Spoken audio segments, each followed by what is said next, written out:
ya. Kemudian akhirnya mereka mengadopsi anak.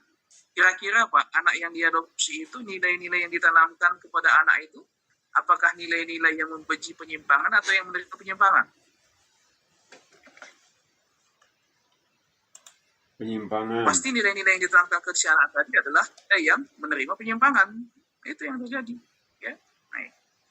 Nah, kalau kita melihat bagaimana tren opini publik hari ini, ya, bahwa tren opini publik hari ini itu secara perlahan-lahan kita diarahkan untuk menerima bahwa yang kemudian harus menjadi acuannya itu bukan masalah laki dan perempuan, tapi masalah cinta.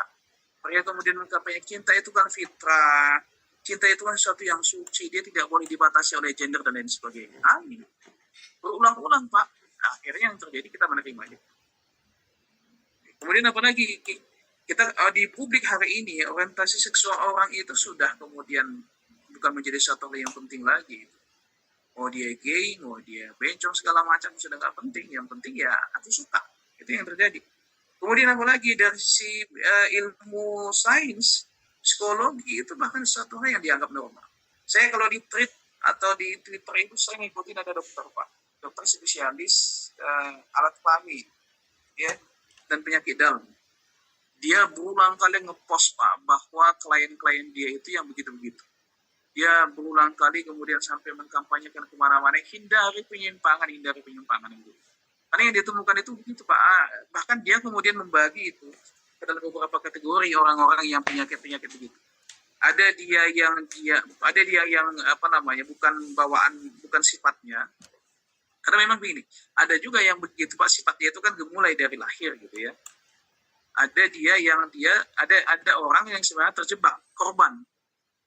Nah, korban itu biasanya kalau dia tidak mendapat penanganan dengan baik, ya biasanya dia akan menjadi pelaku juga. Kemudian ada dia yang dominan.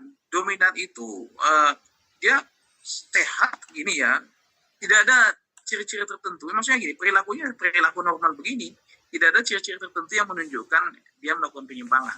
Nah, jadi yang kemudian dia temukan dari semua klien-kliennya itu yang rata-rata rusak itu adalah kalau nggak korban, dia kemudian yang gemulai-gemulai itu.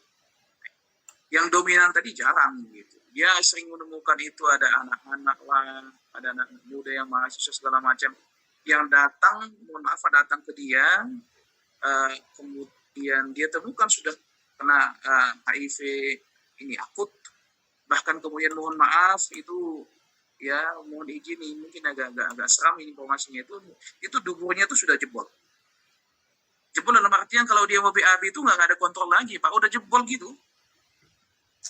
Ada yang duburnya itu sudah kena jamur, busuk dan lain sebagainya. Jadi yang dia sampaikan itu, hei para pelaku lihat ini gitu ya. Atau orang-orang yang punya kecenderungan lihat ini, gimana tanggung jawab kalian? Kenapa kalau kampanye segala macam kalian mengatakan kan aku suka cinta segala macam dengan berbagai macam risiko, bahkan dia banyak menemukan ada mohon maaf dalam tanda kutip bapak-bapak yang begitu Pak, dia normal, maksudnya gini, dia itu ini dia bisa ke perempuan, dia bisa ke laki-laki gitu. Yang sakitnya Pak, kata beliau, akhirnya dia menemukan setelah kemudian dia panggil keluarga dan lain sebagainya, akhirnya istrinya pun kena. Karena perilaku-perilaku yang demikian. Maka wajar kemudian kaum Nabi Lut itu Allah binasakan dengan kondisi itu. Kita kan mestinya belajar dari kondisi-kondisi yang demikian. Maka sikap kita itu jelas. Seorang muslim itu ukuran benar atau salahnya itu bukan tren, bukan normalisasi, bukan sesuatu hal yang viral. Ukuran kita itu jelas Pak. Bukan media sosial, bukan tekanan politik, bukan opini publik. Ukuran kita itu jelas. Allah Subhanahu wa taala, wahyu yang berasal dari Allah. Ketika kemudian Allah mengatakan haram ya haram, halal ya halal gitu. Bukan kemudian tergantung pada sesuatu hal yang sifatnya itu dianggap normal. Gitu. Nah, mari kita lihat bagaimana menentukan antara ukuran sains dan wahyu. Sebagai seorang muslim, tolak ukur kita itu adalah wahyu dan Al-Quran.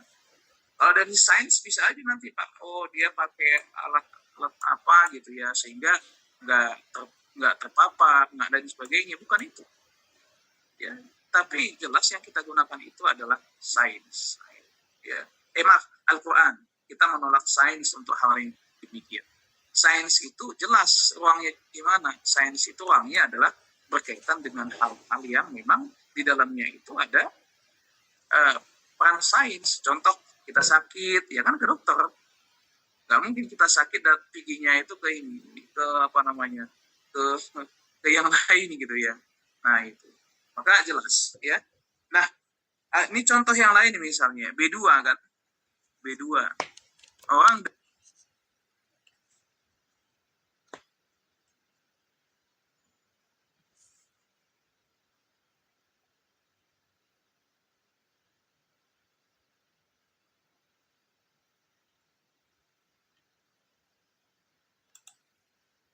Iya, sinyal ya.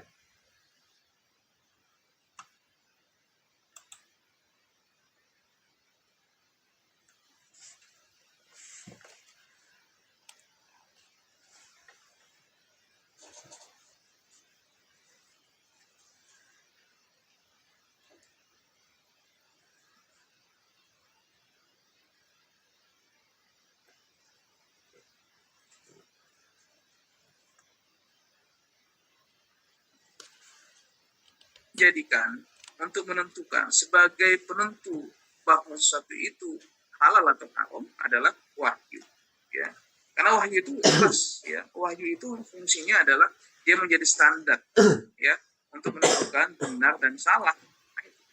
Itu fungsi wahyu. Adapun kemudian sains jelas Pak, fungsinya itu adalah dia untuk menjelaskan segala sesuatu yang terjadi secara biologi atau psikologi. Batasnya jelas. Batas sains itu tidak menentukan halal atau haram. Ya. Untuk menentukan halal dan haram itu adalah batasnya wahyu. Ya. Ini contoh misalnya nih, contoh ada yang lebih sederhana di sini disebutkan bagaimana kemudian sains menjelaskan mekanisme kecanduan narkoba atau pemicu amarah di otak. Nah, jadi ya bahwa dalam beberapa perspektif ya narkoba itu dianggap bisa kemudian menenangkan, bisa dianggap membuat kita rileks dan lain sebagainya. Nah, tenang dan rileks ya itu bukanlah menjadi tujuan kita. Bukan malah kemudian ketenangan dan kemudian akhirnya faktor rileks yang kita dapatkan ya akibat mengkonsumsi narkoba, bukan lantas kemudian itu menjadikan narkoba tadi halal. Bukan itu. Ya. Nah, kecuali memang pada perkara-perkara darurat. Pada perkara darurat, hukum asalnya jelas. Untuk obat itu dia boleh. Contoh, tapi jelas ya. Contoh, yang pernah operasi kan,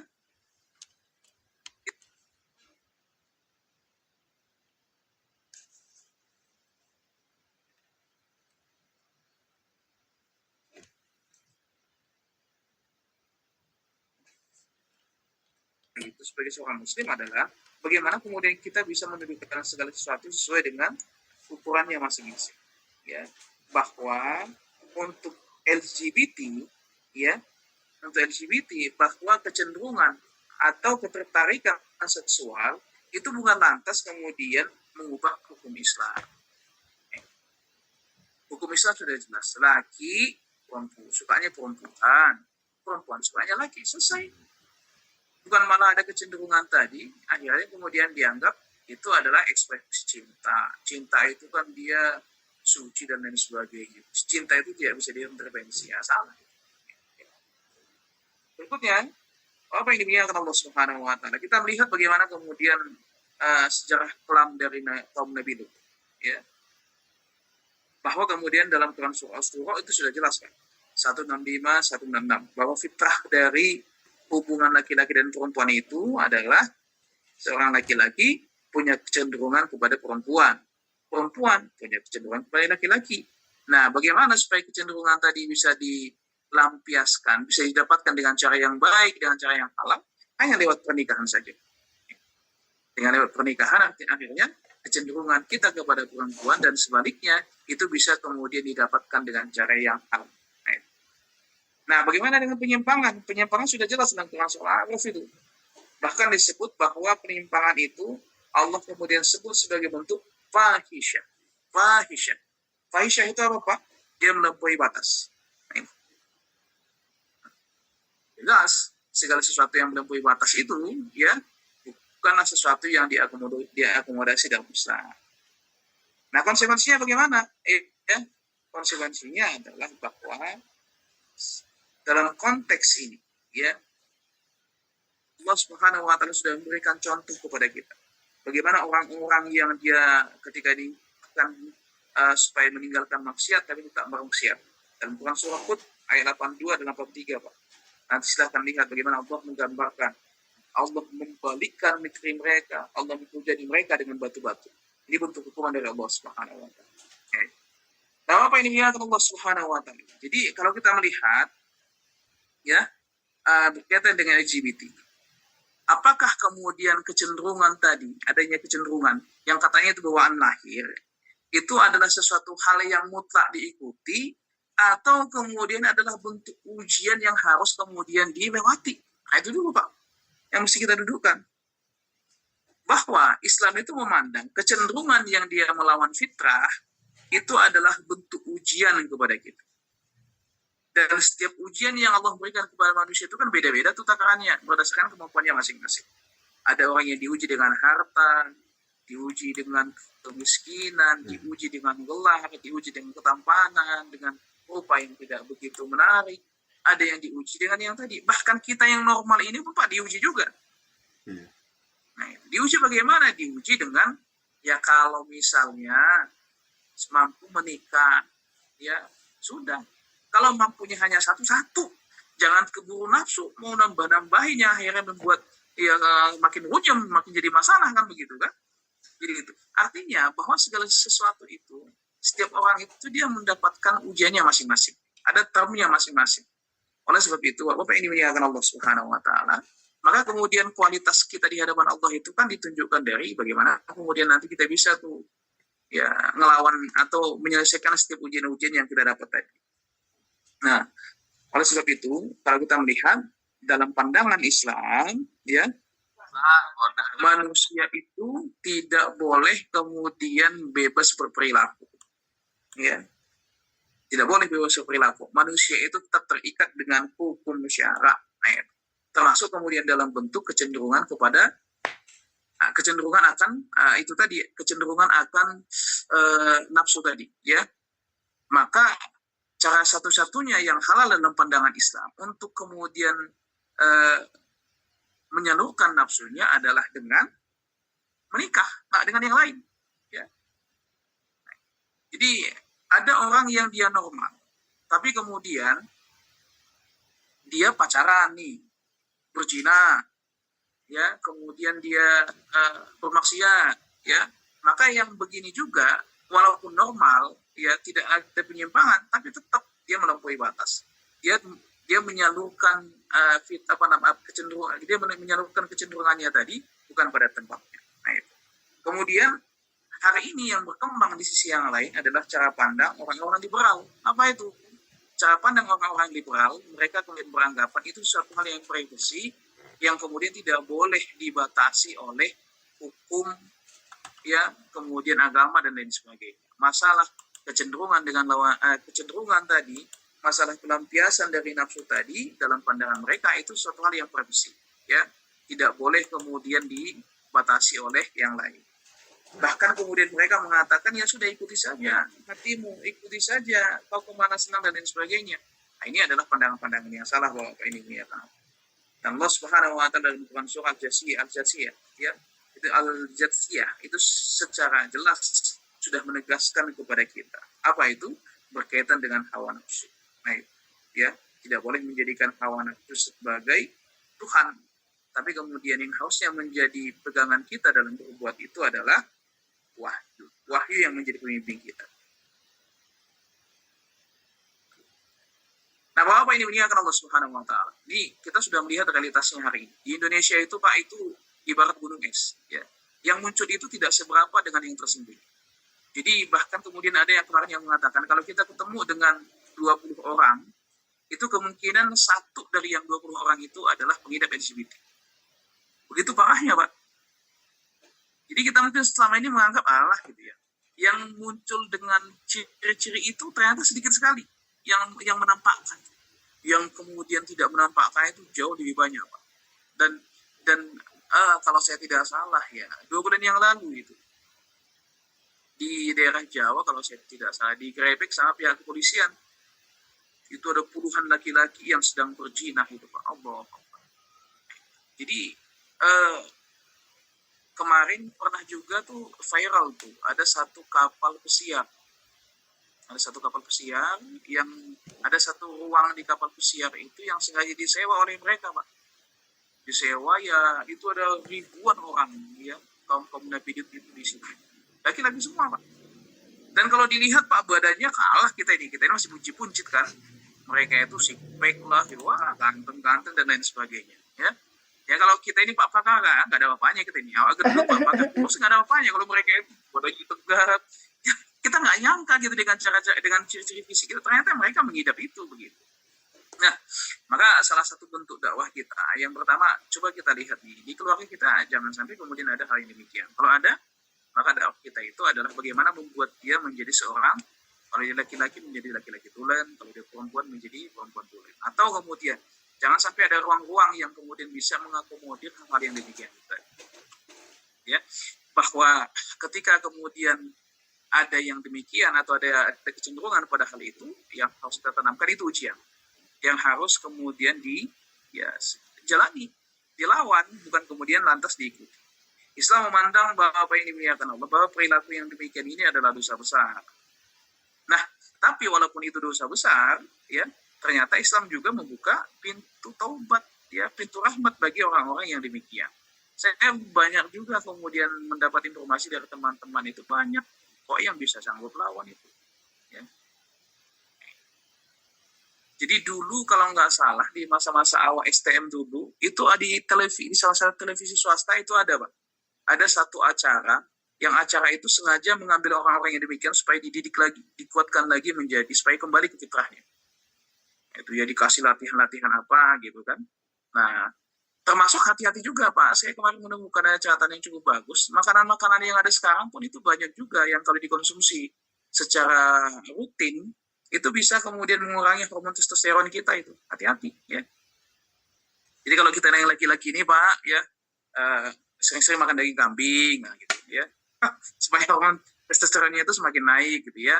Atau ya banyak-banyak baca Quran, banyak-banyak kemudian beramal soleh, ya, banyak-banyak belajar sehingga kemudian kita bisa paham ya bagaimana cara kita untuk menghukumi setiap realitas yang ada.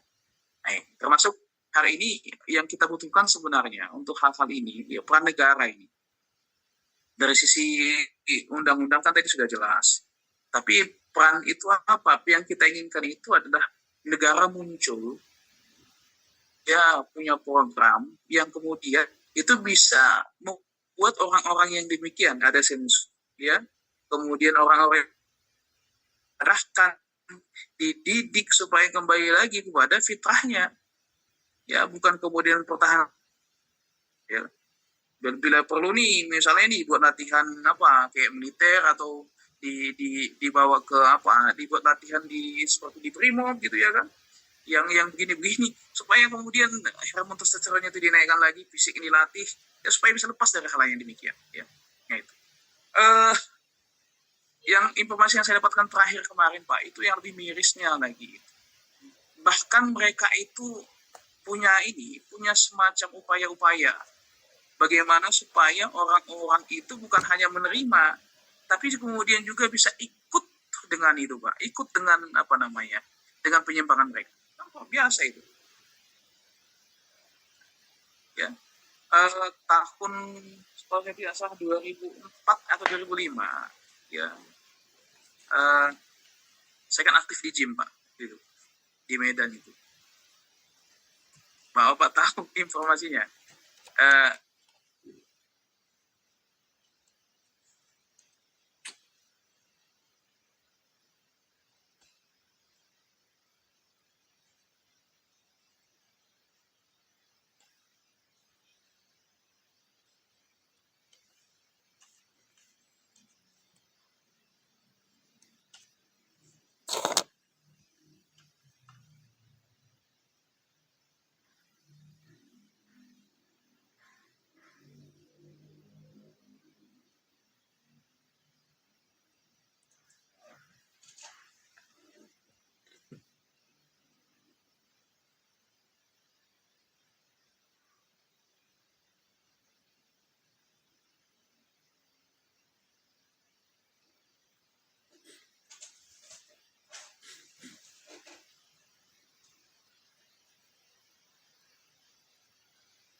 kita ini ya adalah ruang-ruang yang menjadi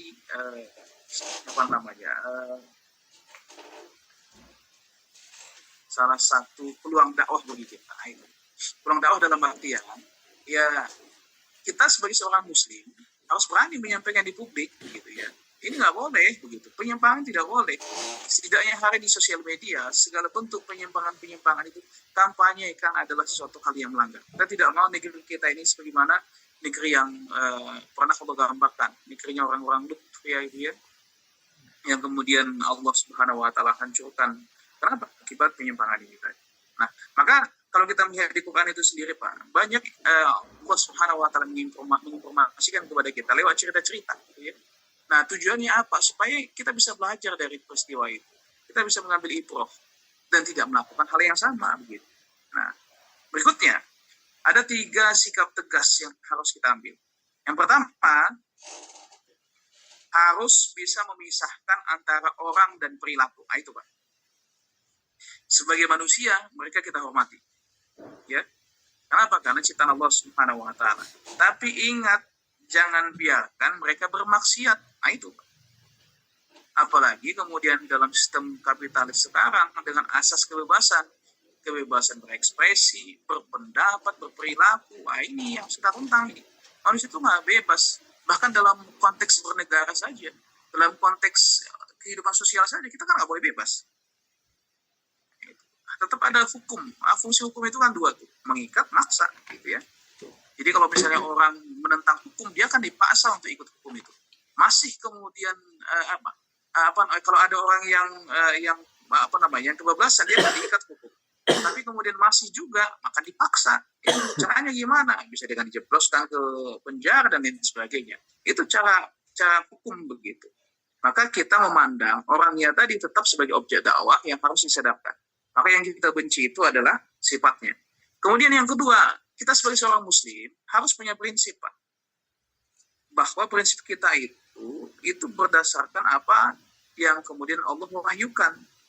Secara kokoh seorang muslim itu harus berpandangan bahwa LGBT itu bertentangan dengan ajaran Islam. Tidak boleh diakomodir, tidak boleh diterima, bahkan tidak boleh dianggap biasa. Kita harus menganggap itu adalah suatu hal yang sifatnya luar biasa. Maka justru dengan cara pandang kita menganggap itu luar biasa, maka harus ada upaya dakwah terhadap mereka begitu. Kita jelas, halal, haram. Kemudian yang ketiga, sebagai bentuk kasih sayang kita, maka sampaikan dakwah. Sampaikan dakwah ya dengan baik, dengan hikmah, dan doakan mereka. Kalau ada misalnya saudara kita atau orang-orang yang kita lihat. Sehingga kemudian kita sudah melakukan fungsi sebagai sama hamba Allah yang bisa mengajak orang lain kepada yang benar atau yang hak. Jadi menyampaikan walaupun hanya 1 ayat itu sudah kita lakukan. Karena kemudian tugas menyampaikan dakwah itu kan bukan hanya tugas ulama dan dai saja. Kita juga kemudian Allah ikat dengan itu. Nah, tujuan dakwah itu apa Pak? Tujuan dakwah itu adalah mengajak mereka kembali ke fitrah Allah. Ya. Bukan hanya sekedar mendebat mereka. Memang saya melihat begini, ada tren yang cukup bagus hari ini, ya positif, tapi kemudian tren yang positif itu dilakukan dengan cara yang tidak baik juga begitu. Di mana-mana sudah muncul anak-anak muda kita yang mereka itu kemudian menamai diri dengan gerakan anti-boti dan lain sebagainya. Tapi saya melihat di beberapa tempat itu akhirnya gerakan ini jadi semacam mukulin orang gitu ya. Saya kemarin di Indonesia itu kan kemarin viral itu. Ya sudah.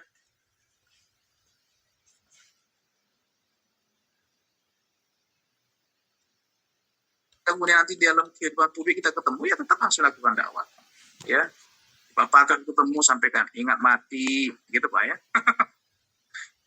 Baik ya, next yang terakhir. Bapak ini muliakan Allah. Apa kesimpulan yang bisa kita ambil? Kesimpulan yang bisa kita ambil adalah dunia ini terus berubah Bapak ini muliakan Allah. Maka akan muncul tren baru, muncul budaya baru, muncul kebiasaan baru yang itu kemudian akan mengubah sifat orang, mengubah kebiasaan orang dalam kehidupan sosial. Maka oleh sebab itu, ukuran kita itu adalah bukan tren, bukan kepopuleran, bukan segala sesuatu hal yang sifatnya viral. Ukuran kita itu adalah jelas sebagai seorang muslim, ukuran kita hanya berpegang teguh kepada Quran Sunnah. Nah itu. Bahwa dalam konteks berpegang teguh kepada Quran dan Sunnah, ada juga kemudian seruan dari Allah kepada kita untuk dakwah. Dakwah apa? Menyampaikan kepada khalayak umum bahwa kita menolak penyimpangan, dan kemudian sebagai bentuk penolakan kita adalah kita kemudian melakukan dakwah agar mereka terbebas dari hal yang demikian. Tolak penyimpangannya, tapi orangnya harus tetap mendapatkan hak untuk diajak kembali kepada Islam. Wallahu a'lam bishawab. Masya Allah, luar biasa. Ya ini memang udah jam 7, tapi tadi kan masuknya 6.10, mungkin sampai jam 7.10 lah ya. Jadi kita mungkin berapa ini? Satu pertanyaan lah. Satu pertanyaan. Begitu Pak Ustadz ya? Siapa? Oke, baik. Yang mau saya tanya, monggo. Siapa yang mau menjawab? Jangan nanya dulu, Ustaz. Jangan kayak kita ditanya dulu, Ustaz. Kita. Ya, silakan lah, silakan. Nanti salah-salah jawab nggak ini? Nggak bermanfaat. Karena ini kajian baru ya. Ya, ini Pak, yang mau bertanya, Pak. Terbatas mungkin. Assalamualaikum. Ya, Bisa siapa coba. ini? Waalaikumsalam. Menarik ini, Ustaz. Waalaikumsalam. Menarik ini LGBT ini, Ustaz.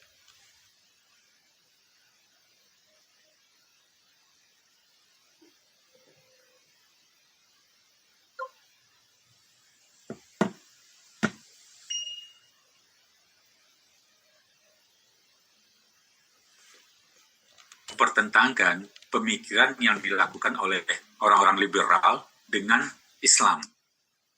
Nah ini kan seolah kan ini kita bisa ambil kesimpulan tadi orang-orang liberal itu Ustadz di presentasi ini juga menyampaikan bahwa mereka itu bebas melakukan apa saja di hidup ini.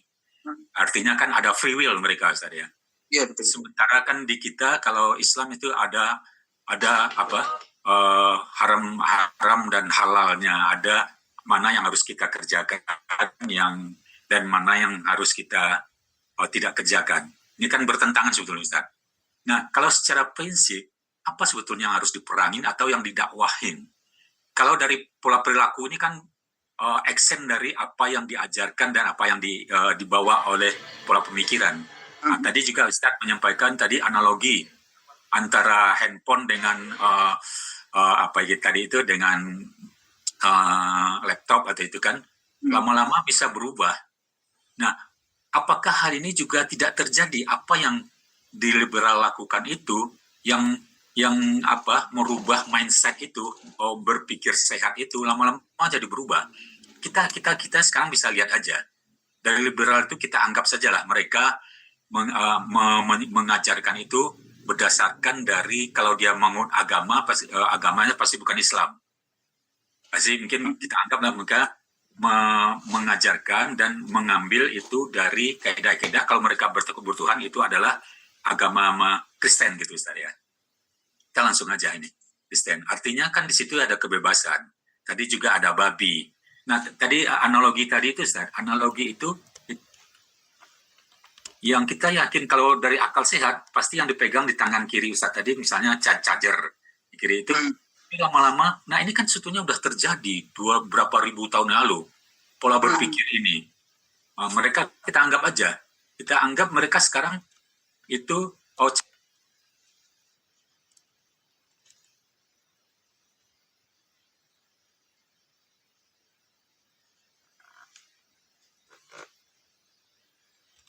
padahal kita beragama itu adalah menggunakan akal gitu Ustaz ya, berpikir. Iya.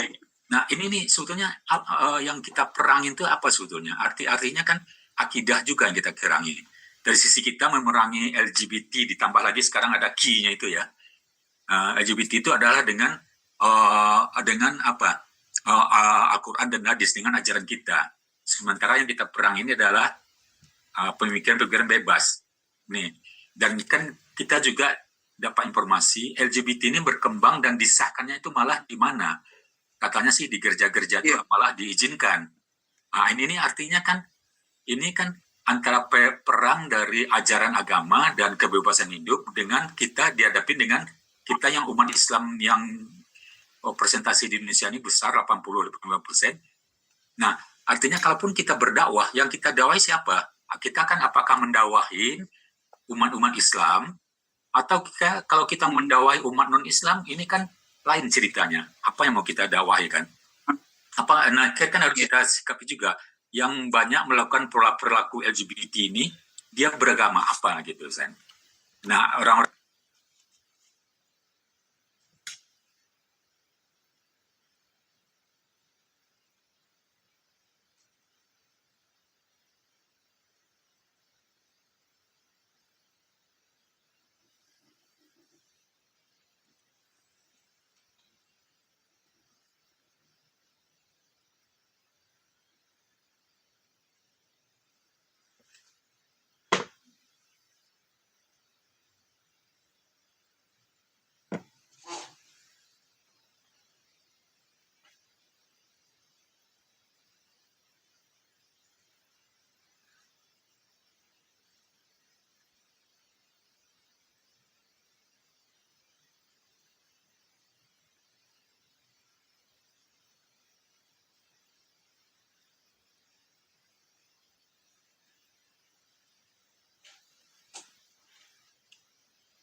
bisa melalui dakwah langsung tatap muka, ataupun bisa melalui melalui YouTube, ataupun melalui ini gitu, Ustaz ya.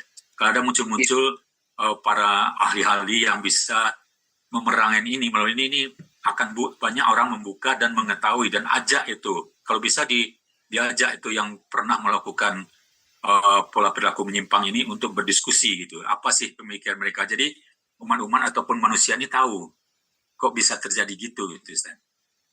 Mungkin sedikit gitu Ustaz, mungkin mohon diper ini lagi yang dapat saya tangkap dari presentasi bersini Ustaz. Iya, baik Pak. Semuanya kan sebenarnya gini. Jadi kalau kita melihat secara umum bahwa berbagai macam bentuk penyimpangan yang ada itu bukan hanya LGBTQ ya, penyimpangan korupsi, pidana, ya, perdata dan lain sebagainya, ini kan bentuk-bentuk penyimpangan yang ada nih. Ini kan termasuk nggak sholat dan lain sebagainya kan adalah bentuk penyimpangan. Ini